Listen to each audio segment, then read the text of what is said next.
Hey friends, welcome back to Midweek as we continue through our study of Joshua, who he was as a person, who he is as a leader, the challenge that God put on his life as he becomes the leader to lead an entire nation into a land that's been promised to them by God, as God continues to reveal who he is to the world. And it's such an incredible journey. But before we pick up there, let me just ask, how are you doing this week? I know daylight savings time took place on Sunday. You lost an hour of sleep, but you're getting a longer day. And so there's perks to it, but there's also some issues with it. And so I hope that you guys are doing well, that you're adjusting as the week progresses. It's a beautiful week. It looks like it's going to continue this for a little bit. And so I know that that's going to perk up some attitudes, but hey, you'll have what you have, right? And so as we pick up in Joshua, we're going to be in chapter 4. We're going to pick up right where we left off last week. And so last week we talked about how they went into the Jordan and they were crossing over on dry ground. The same miracle that God performed in the Red Sea when Moses was leading the Israelites out of Egypt is the same miracle that's happening here. God parts the Jordan River. They walk over on dry ground as they enter into the promised land. And as you read that story, it is pretty amazing how God does this. But let me ask you, as we get ready to tackle chapter 4, what legacy are you hoping to leave behind in your life? I mean, what are some things that you look forward to leaving behind? What are some things that you're going to pass on to the next generation? Maybe physically, maybe emotionally, maybe personality, whatever it may be. Like, what are things that you hope to be known for? And I remember listening to a sermon by one of my college presidents when I was at Ozark. His name was Matt Proctor, and he talked about a beautiful story of how the shoes in his family match the legacy that they left behind. He went all the way up to like his great-great-grandfather, and he just had shoe by shoe by shoe by shoe. And you can kind of see through the generations of those who were just outdoorsmen, whether they be farmers, mechanics, whatever, and how the family lineage just began to change after about 2 or 3 generations. Then you see a whole different set of shoes, and all of a sudden the work boot turned into a preacher shoe or a dress shoe. And he just talks about the legacy that's being left behind in his own family tree. And that really kind of inspired me because I hadn't thought about that much. You know, the idea of leaving behind something. What is that something, and what are people going to remember you for? Have you taken time to think about that idea? Because we're all going to be going home at some point, right? When I go to the cemetery to visit my brother, my grandparents, whoever it may be, every now and again when I go over there, I'm usually not sad at the fact that they're gone, but I'm usually trying to wonder and imagine just what life is like where they are now. How is it to be able to see Jesus face to face? How is it to be able to interact with him in paradise? What is all that like? Like, is it really a day is like 1,000 years and 1,000 years like a day? Do they realize that they've been there for several years and to them it may just be a moment? I don't know. But those are the things that I think about. I go, man, they're probably too busy doing things to even hear me say hello or whatever. And so those are just kind of thoughts that go through my head. But as I think about this concept of legacy, I ask myself this: what am I leaving behind?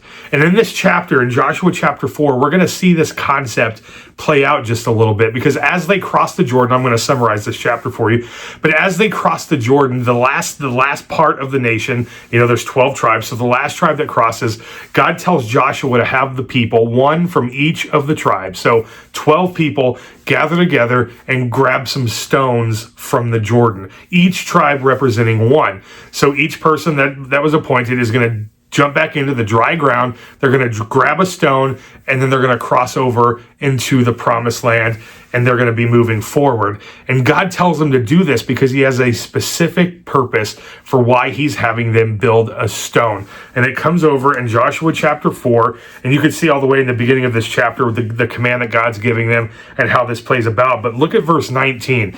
It says, "The people came out of the Jordan on the 10th day of the first month, and they encamped at Gilgal on the east border of Jericho.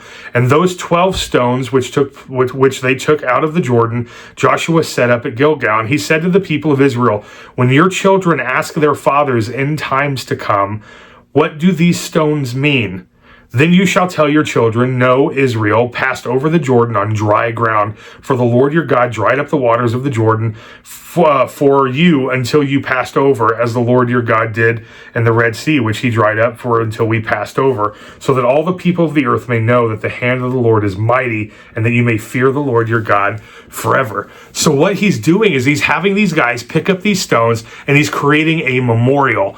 And I don't know if you are someone who is infatuated with memorials, but I was never much into history growing up. In fact, I thought it was kind of boring. I know I regret that now. But I just really didn't pay much attention to it. It didn't fascinate me. It wasn't really an action-packed kind of thing. There are certain stories that were, but I didn't develop my love for history until I went over to Washington, D.C. on a CIY trip. I was working for my college at the time, and I got to go to camp after camp all throughout the nation, CIY after CIY, and I did it all summer long. And there was two major events that happened that summer in the same area. We went over to the East Coast into the Philadelphia area, and we had a conference over there for 1 week. And so before we made it to the conference, my partner and I, we drove together. We were just a team of two. We met up with some other buddies from school, and they lived in the Washington, D.C. area. So before we even start the CIY conference, he says, hey, do you mind going to D.C. for a few days? We can walk around, explore, tour, all that cool stuff. And I was all for it. So we went in there and, getting to see the Lincoln Memorial, the Washington Memorial, the Vietnam Memorial, all of these cool memorials. Although I wasn't really big into history, I knew what they were. But being in their presence just brought a bunch of questions.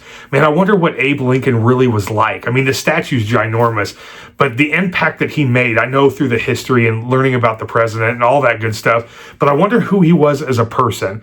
Or going to Washington. But the most important one for me in that trip was to see the Vietnam Memorial. This wall of names listed, and you just ask these questions about who they were and what their life was like. And although nobody there can give you an answer, you can't help but wonder. And then as we do CIY, they give us a Thursday afternoon off, not just the workers, but the entire conference. They give you an extended lunchtime through Thursday usually, so that you can go out with your youth groups and spend some time together. Well, a bunch of us staff members decided we're going to drive to Gettysburg. And I've never been there before either. And when I got there, all of a sudden my love for history just came alive, because I'm standing in the presence where battles took place, where history was born, and I am watching and seeing, things that were live at that moment, cannon blasters that were through the rafters or through this log and things like that they still have in the museum. And all of a sudden my passion for history just came alive at that moment, because history has a story.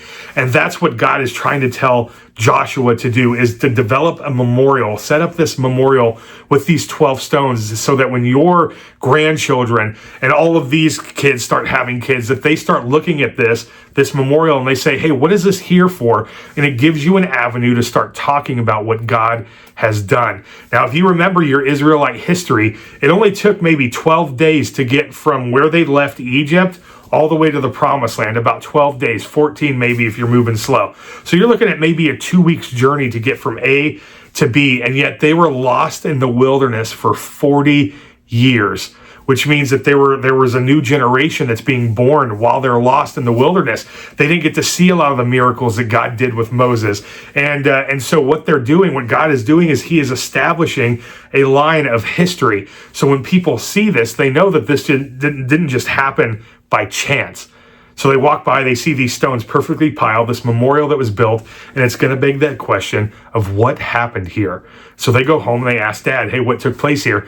And what God says is, this is the answer you give them. Tell them the story of what God has done, not just in the Jordan, but all the way back to the Red Sea.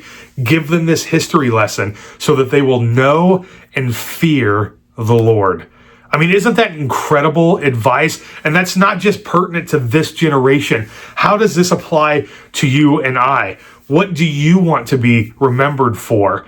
And maybe a deeper question is this: what evidence do you have in your life to where when people see you, or they see parts of you, or they see memorials of you left behind long after you die, what do you have that's going to show them Jesus? I mean, think about that for a second.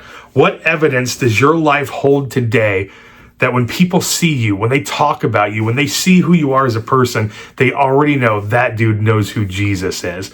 You could tell by his character. You could tell by the things that he does. You could tell by the words that he speaks. You could tell by the things that he left behind. So I ask the question again, what do you want to be remembered for? For me, I hope that when I die, the first thing people remember is that that guy knew the Lord.